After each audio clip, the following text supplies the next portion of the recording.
খরতাপ আসার কয়েকটি কারণ রয়েছে। এক নাম্বার কারণ হচ্ছে আমরা যদি ফসলের জাকাত না দেই। কিসের জাকাত? ফসল বুঝেন তো? ফসলের জাকাত যদি না দেই তাহলে এই খরতাপ এরকম অনাবৃষ্টি আমাদের মাঝে চেপে বসে। যেমন আমরা সাধারণত আমরা জাকাত দেই তিনটা জিনিসের। কয়টা জিনিসের? তিনটা। এক নাম্বার হচ্ছে নগদ টাকা, দুই নাম্বার হচ্ছে স্বর্ণের জাকাত, তিন নাম্বার হচ্ছে রূপার জাকাত, চার নাম্বার হচ্ছে মালের জাকাত। এই চারটা জিনিসের আমরা জাকাত দেই। কয়টা জিনিসের? চারটা জিনিসের জাকাত দিই।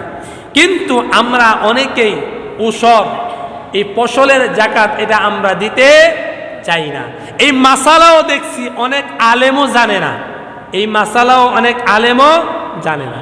7.5 ভরি স্বর্ণ 20 মিসকাল এই স্বর্ণ পরিমাণের মালিক হলে আপনি জাকাত দিবেন, অথবা 200 দিরহাম অথবা 52 ভরি স্বর্ণ মানে 52 তোলা স্বর্ণ এই পরিমাণ আপনার অর্থ থাকলে আপনি জাকাত দিবেন, অথবা এর সমপরিমাণ আপনার যদি মাল থাকে আপনি জাকাত দিবেন। কিন্তু উসরের জাকাত কিভাবে দিবেন এটা আমরা অনেকেই জানি না। উসরের জাকাতের বিষয়ে আল্লাহ তাআলা কুরআনুল কারীমের মধ্যে আয়াত নাজিল করেছেন এবং রাসূলুল্লাহ সাল্লাল্লাহু আলাইহি সাল্লাম অসংখ্য অগণিত হাদিস তিনি বর্ণনা করেছেন।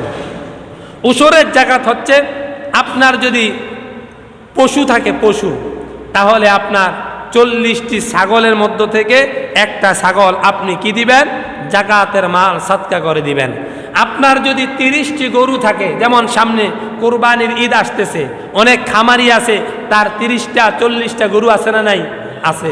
তাহলে 30টা গরু থাকলে আপনি একটা গরু জাকাত দিয়ে দিবেন।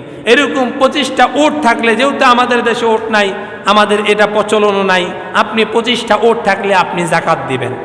এরপরে আসলো উসর ফসলের জাকাত। ফসলের জাকাতটা কি?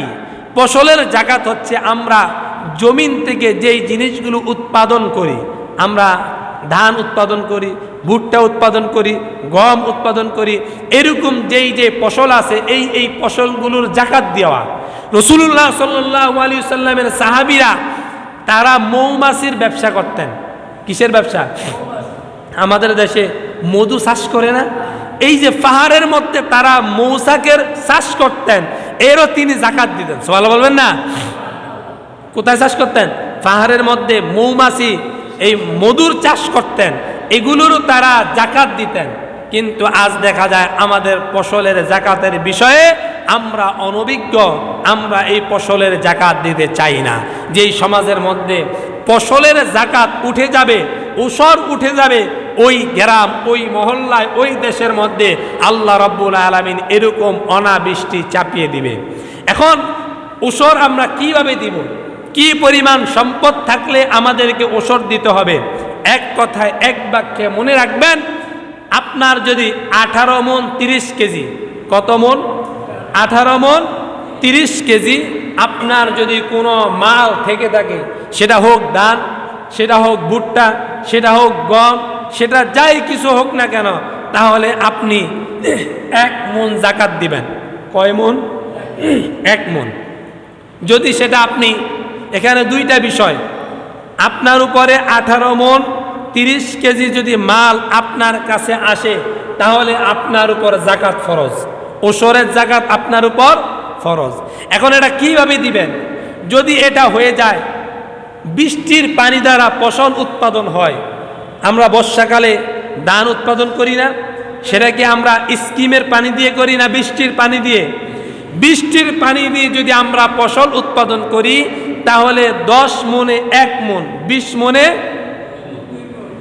10 মণে 1 মণ, 20 মণে 2 মণ, তাহলে আপনি 20 মণে 2 মণ জাকাত দিয়ে দিবেন। আর সেটা যদি আমরা এটাকে কি, এটা কি বর্তমান কি কাল বলি? হুদিন কাল নাকি? আমাদের দেশে হুদিন কাল বলে। এই হুদিন কালে যদি আমরা স্কিমের পানি দ্বারা সেচ করে যদি ধান, ভুট্টা অথবা ফসল উৎপাদন করি, তাহলে 20 মণে 1 মণ, কত মণে? 20 মণে।